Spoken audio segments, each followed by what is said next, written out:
Assalamualaikum kawan, terima kasih sudah subscribe dan menyalakan lonceng untuk channel ini. Semoga cerita ini bisa menemani malam-malam kalian. Cerita ini aku bacakan hasil dari kiriman seorang teman yang ada di Jawa Tengah. Judulnya Pesugihan yang dilakukan oleh seorang teman afiliator. Namaku Dika. Aku bukan siapa-siapa, bukan seleb TikTok, bukan influencer, hanya seorang mantan desainer freelance yang pernah mencoba peruntungan sebagai afiliator di TikTok. Tapi ini bukan cuma kisah tentang kegagalan. Ini kisah tentang iri, tentang keputusan bodoh, tentang perjanjian gelap yang sempat aku buat hanya demi satu hal, viral. Aku tahu kedengarannya konyol. Siapa yang mau jual jiwa cuma bisa masuk FYP? Tapi kalau kamu pernah lapar selama 3 hari, pernah tidur sambil dengerin tetangga live jualan, pernah ditanya keluarga, kerja apa sih sekarang? Dan kamu gak bisa jawab dengan bangga, kamu akan tahu betapa dalam rasa putus asa itu bisa menggali sebuah lubang. Dan aku masuk ke dalam lubang itu dengan sadar, dengan niat.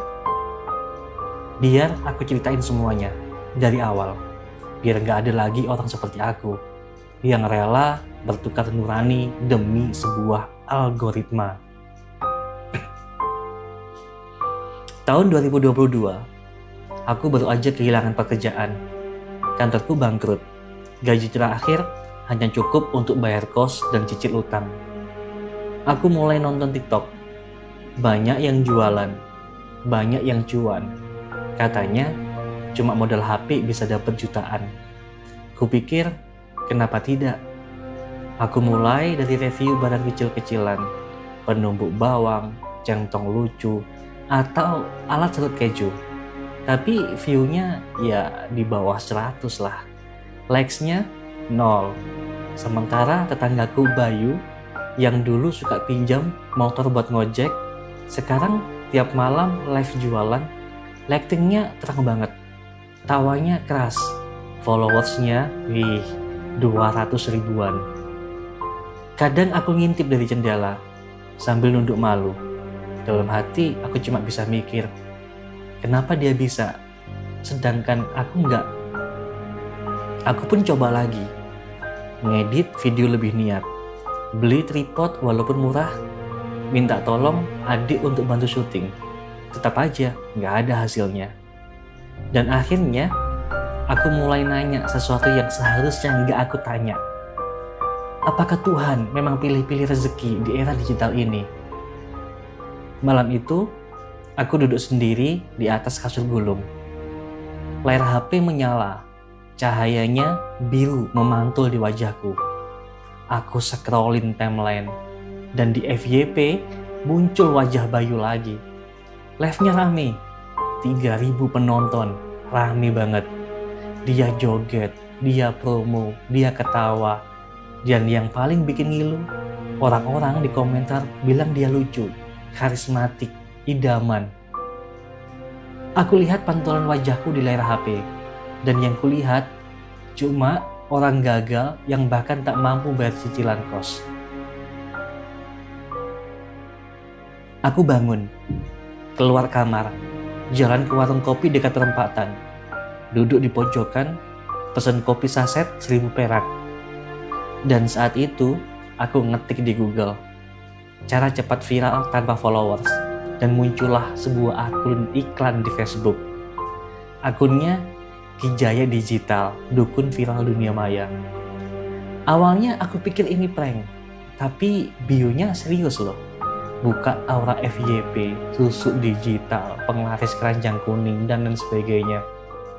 Aku cobain untuk klik DM, cuma untuk nulis. Bisa bantu saya viral?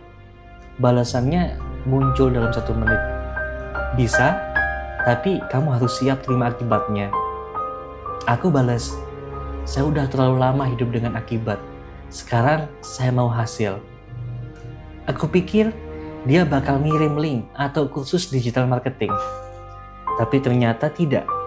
Yang kukirim ke aku adalah daftar barang-barang yang menurutku aneh.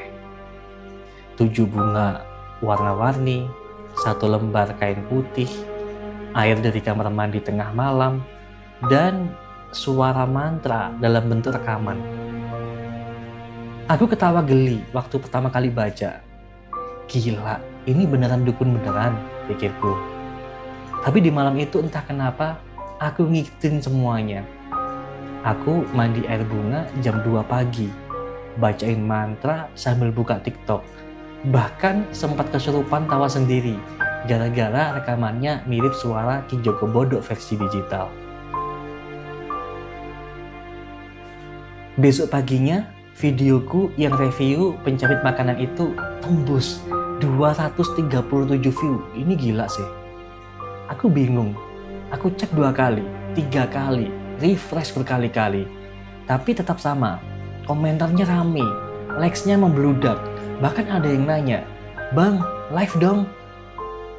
Aku live pertama kali malam itu. Dan yang terjadi di luar nalar. Penontonku tembus 1.200 orang. Padahal sebelumnya, bahkan pacarku aja nggak nonton. Ada yang nyawer, ada yang bilang aku lucu, ada yang bilang, "Kok baru ketemu akun abang sekarang?" Ini gila nih. Aku duduk diam, cuma nyengir. Dalam hati, aku tahu ini bukan kebetulan. Hari-hari berikutnya, aku makin rajin nge-live. Aku mulai beli lighting, ganti HP, bahkan mulai nolak tawaran kerja lepas karena penghasilanku dari TikTok udah mulai stabil. Bayu, sekarang dia malah nanya ke aku, "Bang, rahasianya apa sih? Kok akun kamu bisa segede itu?" Aku cuma ketik, "FYP adalah berkah yang mereka ketika siap." Padahal aku tahu, ini bukan soal berkah, ini soal perjanjian. Aku mulai nikmatin tuh spotlight, sombong dikit. Pasti rasanya kayak balas dendam. Sejak itu juga sesuatu mulai berubah. Mataku makin gampang perih, kepala sering berat tiap habis nge-live. Kadang aku dengar suara orang bisik-bisik dari speaker HP-ku. Dan yang paling aneh, wajahku di live kelihatan lebih putih, lebih simetris, lebih ganteng. Tapi itu bukan aku. Aku coba diemin. Hari keempat, salah satu penonton bilang, "Bang, kamu dari tadi ngeliatin kamera tapi nggak pernah kedip ya?" Aku langsung akhiri live. Aku takut. Emang bener kayak gitu? Lalu aku diam di pojokan. Dan untuk pertama kalinya, aku takut sama layar HP-ku sendiri. Oh iya, ada satu hal yang cukup lucu di masa itu. Suatu hari, aku nge-live sambil unboxing produk makanan kucing. Di luar rencana, ada kucing tetangga namanya Ucup lompat ke atas meja. Dia makan duluan, nyenggol kameraku, dan kotoran dia jatuh tepat ke ring light baru yang baru aku beli kemarin. Ucup, ya Allah, kamu bokeh di sini, Cup." Astaga, ini live, Cup. Ini bukan litter box. Tahu nggak apa yang terjadi? Penonton justru ngakak. Komentarnya rame banget. Kucingnya mau viral juga tuh, Bang. Ucup kayaknya lebih pinter deh dari Bang Dika waktu awal-awal. Cekot makanannya sekalian dong buat Ucup. Ucupnya malah viral. Bahkan video yang aku upload jadi FYP 2 juta view. Aku cuma figuran, dia yang bintang. Anehnya, Ucup cuma datang malam itu aja. Setelah kejadian itu, dia nggak pernah muncul lagi. Tetangga juga bilang, "Loh, itu Ucup yang mana? Bukannya udah mati tuh si Ucup bulan lalu?" Aku cuma ketawa waktu itu. Tapi setelah aku pikir, mungkin malam itu bukan cuma aku yang nge-live, tapi sesuatu yang lain juga ikut manggung bersamaku. Setelah semua kejadian itu, aku merasa harus pulang.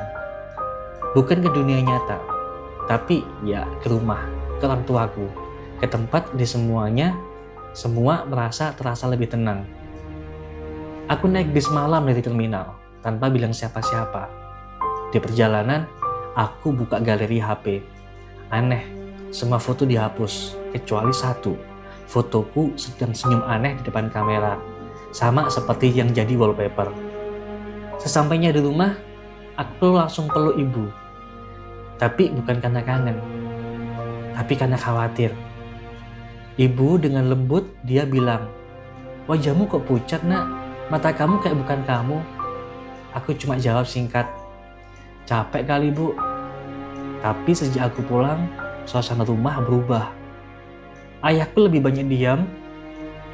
Ibuku sering mengendap-endap malam-malam, seolah mengamati. Sampai suatu malam, aku dengar ibu sedang telepon seseorang di dapur. Aku dengar ibu berkata pelan, "Iya Pak Ustadz, anak saya berubah. Matanya beda. Kadang saya dengar dia ngomong sendiri waktu tidur." Aku masuk dapur. Ibuku langsung kaget. Air matanya menggenang. Aku duduk, diam. Tapi hatiku sesak. Aku anakmu bu, bukan orang lain. Dalam hati aku tahu, ada bagian dari diriku yang bukan aku lagi.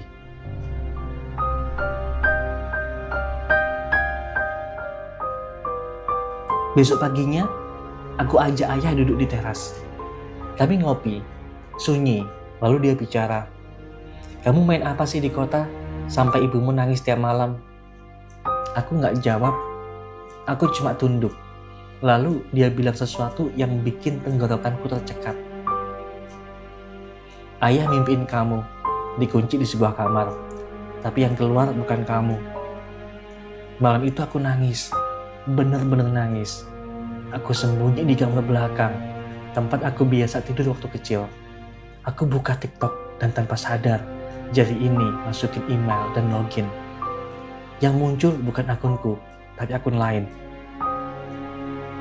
Foto profilnya, wajahku, cuma matanya hitam. Dan yang lebih seram, akun itu lagi nge-live dengan latar kamarku di rumah ini. Padahal aku lagi duduk nih sambil nonton. Aku langsung matiin HP. Aku tahu, ini bukan gangguan sinyal, ini bukan bug, ini peringatan atau mungkin sebuah ancaman. Dan untuk pertama kalinya, aku berani bilang, aku menyesal. Ibuku berkata, "Nak, kamu mau gak dibacain Yasin malam ini?" Aku mengangguk. Dan malam itu, untuk pertama kalinya dalam berbulan-bulan, aku tidur sambil menangis dalam doa. Besok paginya setelah aku dibacain Yasin oleh ibu, rasanya ada yang berubah, lebih ringan, lebih damai, dan untuk pertama kalinya aku bisa sarapan bareng lagi di meja makan. Ayam goreng, sambal bawang, nasi panas. Ibu terlihat ceria. "Makan yang banyak ya nak ya, lihat tuh kurus banget, bikin ibu sedih aja." Aku senyum kecil, tapi ayah masih diam. Pandangannya tajam, penuh dengan tanya. Untuk kali ini, aku memilih diam juga. Aku ingin nikmati pagi tanpa bayang-bayang gelap.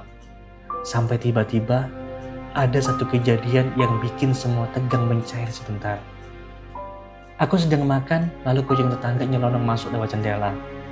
Tapi dia nggak biasa tuh. Ini kucing besar, bulunya putih. Cuma mukanya mirip aku. Ibu kaget, berteriak bercampur dengan geli. "Astagfirullah, Dika, itu kucing kok mirip kamu ya?" Ayah juga pelan-pelan ketawa. "Jangan-jangan itu akun alter kamu, Dik." Aku yang awalnya ngeri malah ketawa ngakak. "Kalau ini bisa live juga mah, kelar udah persaingan TikTok," kataku. Kami bertiga tertawa untuk pertama kalinya setelah lama. Meski tawa itu hanya sesaat, tapi cukuplah untuk mengembalikan sedikit nyawa di rumah ini. Setelah makan, ayah ajak aku jalan ke sawah, lewat jalan setapak di belakang rumah. Kami jalan berdua, tanpa banyak kata, sampai ayah tiba-tiba berkata, "Kamu tahu nggak, Dik? Kadang hidup itu bukan soal benar atau salah, tapi soal sadar atau enggak. Kamu tuh sadar nggak sih sekarang?" Itu cukup buat ayah. Mendengar itu aku diam, menatap langit, dan dalam hati, aku tahu walaupun dosa pada masa laluku belum selesai, tapi setidaknya aku sudah mulai kembali. Aku ingin sembuh, ingin bebas. Tapi akankah mereka membiarkanku lepas begitu aja? Karena meskipun aku udah menutup semua aplikasi, ada satu hal yang gak pernah bisa untuk ditutup. Iya, perjanjian. Sore itu aku duduk sendirian di teras belakang. Langit berubah jingga, tapi di mataku, warna itu terasa seperti merah darah. HP-ku kupadamkan, tapi entah kenapa, suara notifikasi terus bergema di kepala. Saat itu aku merasa, mungkin aku belum benar-benar bebas. Mungkin doa ibu belum cukup kuat. Mungkin masih ada yang mengintai, menunggu aku tergelincir lagi. Aku masuk kamar, niatnya mau tidur lebih awal. Tapi baru aja aku sentuh bantal, lampu kamar kedap-kedip, dan suara itu muncul lagi. Sebuah bisikan, "Kamu belum lunas, Dika. Kamu belum lunas." Aku duduk tegak, nafasku memburu, dan layar HP menyala sendiri. Di sana video reply live-ku terbuka, tapi aku tidak pernah siaran hari itu. Di video itu aku melihat sosokku, duduk diam di kursi, tapi matanya hitam legam, dan ia bicara langsung ke kamera. "Kalau kau tak serahkan milikmu, kami akan ambil yang kau cintai." Malam itu aku gak bisa tidur. Aku hanya duduk, peluk lutut di sudut kamar. Pagi harinya, aku mengajak ibu ke pasar. Kupikir jalan-jalan akan menyegarkan pikiran. Tapi saat kami melintas di depan toko kelontong, ada seorang tua duduk di bawah pohon baru. Ia memandangku dan tersenyum penuh arti. Orang itu bilang, "Kamu sudah pernah ke dunia yang gak seharusnya, nak, tapi masih bisa pulang kalau kamu bayar lunas." Ibu bisa. Ibu bicara pelan. "Dik, ayo jalan aja. Jangan diladenin orang aneh." Aku menoleh, tapi orang tua itu sudah tidak ada. Seolah tak pernah ada di sana. Malamnya aku mulai bermimpi aneh. Aku berada di sebuah studio yang besar banget, penuh lampu dan layar. Semua penontonnya pakai topeng. Mereka tepuk tangan, sorak-sorai, tapi aku tahu semua itu palsu. Di tengah panggung ada 2 kursi. Di satu sisi, aku duduk seperti biasa.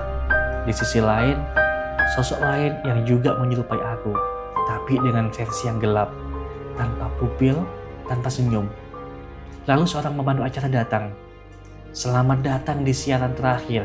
Hari ini kita putuskan siapa yang lebih pantas mengendalikan akun ini. Dika asli atau Dika hasil dari perjanjian." Aku mencoba bicara, tapi suaraku tak keluar. Sementara dia, si bayangan itu, berdiri dan bicara dengan lantang. "Yang viral itu aku," katanya. "Yang dicintai followers itu aku. Yang ditunggu orang tiap malam itu aku, bukan dia." Penonton bersorak, tapi aku hanya bisa menangis. Lalu pemandu acara berkata, "Waktu hampir habis, pilih Dika, serahkan satu kenangan paling kau sayangi, atau hilang dari dunia digital selamanya." Aku terbangun, peluh dingin, bantal basah, tapi yang lebih mengejutkan, album foto di HP-ku terbuka sendiri. Satu demi satu, foto lama bersama ibu, sama ayah, menghilang. Perjanjian itu sedang mengambil kenangan. Kenangan yang membuatku tetap menjadi manusia. Aku berdiri, lari ke kamar ibu. Ku peluk beliau erat, menangis dan kubisikkan, "Bu, bantu aku, Bu. Aku benar-benar mau lepas. Aku gak mau viral lagi. Aku cuma mau hidup. Aku gak mau viral lagi." "Kamu masih anak ibu, Dika. Tapi kamu harus lawan ini. Harus kamu sendiri yang nolak dia." Dan malam itu, kami gelar pengajian kecil bukan untuk mengusir setan, tapi untuk menguatkan hatiku sendiri. Aku sadar, satu-satunya jalan pulang adalah menghadapi semuanya, bukan dengan lari. Pagi itu, aku duduk lama di musola kecil samping rumah. Sajadah masih terbentang di atasnya. Ada mushaf Al-Quran milik almarhum kakek. Aroma kayu tua, debu, dan kenangan menguat dari sana. Aku buka lembaran perlahan. Surat Ar-Rahman, ayat demi ayat, terasa menampar batin yang selama ini penuh dengan keluh. Air mataku jatuh sendiri. Mungkin bukan karena takut, tapi karena akhirnya aku merasa malu. Terlalu banyak waktu yang kuhabiskan untuk mencari pengakuan orang asing, tapi lupa berterima kasih pada orang yang selalu percaya padaku, bahkan saat aku sendiri meragukan diriku. Ayah masuk, duduk di sebelahku, lalu kami hanya diam. Ayah bicara, kakakmu dulu juga pernah jatuh, Dik. Tapi bedanya dia tahu kapan harus kembali. Aku menoleh dan untuk pertama kalinya aku bercerita kepada ayahku. Dia menatapku. Kamu gak perlu ceritain semua, Dik. Tapi kamu harus minta maaf. Bukan ke kami, tapi ke Tuhan, ke dirimu sendiri. Sorenya, HP ku menyala lagi. Padahal sudah 2 hari tak gunakan. Kali ini bukan dari Ki Jaya, tapi dari nomor yang gak dikenal. Pesannya hanya satu. Kamu punya waktu sampai tengah malam. Jika tidak, kamu ambil ucup.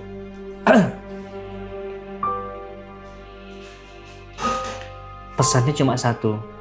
Kamu punya waktu sampai tengah malam. Jika tidak, kami ambil ucup dan semua akan dimulai dari awal. Aku tersentak. Ucup, kucing itu. Ibu masuk dari dapur. Dik, Ucup muncul lagi tadi pagi. Duduk di depan kamar kamu, tapi matanya beda. Aku keluar kamar, mencari Ucup, dan benar aja, dia duduk di bawah pohon mangga, tapi bukan seperti biasa. Matanya merah, bulu punggungnya tegak, dan ia menatapku seperti mengenal, tapi juga membenci. Aku bilang, kalau memang kamu Cup bagian dari mereka, aku gak akan kabur, aku gak akan sembunyi lagi. Kucing itu berdiri, jalan pelan ke arahku, lalu menghilang dalam satu kedipan. Aku kembali ke dalam rumah, ambil wudhu, duduk di meja dan mulai menulis. Satu surat pengakuan untuk diriku sendiri, untuk mereka yang pernah kusakiti, untuk dunia digital yang dulu begitu kuagungkan. Jika kamu pernah lihat aku di TikTok, tersenyum, tapi matanya kosong, itu bukan aku. Jika kamu pernah beli dari keranjangku dan merasa tidak puas, maaf ya. Mungkin itu karma dari sifat dari nafsu yang viral yang ingin kulayani. Jamku terus berdetak. Tengah malam semakin dekat dan aku siap menutup akun itu untuk selamanya. Jam menunjukkan pukul 23:47. Di luar hujan deras. Petir sesekali menyambar. Tapi aku duduk diam di depan cermin. Bukan untuk bercermin, tapi untuk menunggu kalau sosok itu muncul kembali. Aku sudah mandi, sudah sholat, sudah menulis surat pengakuan, tapi dada ini tetap sesak. Seperti ada yang tertahan, seperti ada yang menunggu untuk keluar dari dalam diriku. Dan benar aja, tepat pukul 24, bayangan di cermin tidak lagi mengikuti gerakanku. Aku berdiri, tapi bayanganku tetap duduk. Aku menunduk, bayanganku lurus ke arahku. Jam menunjukkan 24:01. Di luar hujan deras, petir sesekali menyambar, tapi aku duduk diam di depan cermin. Bukan untuk bercermin, tapi untuk menunggu kalau sosok itu kembali muncul.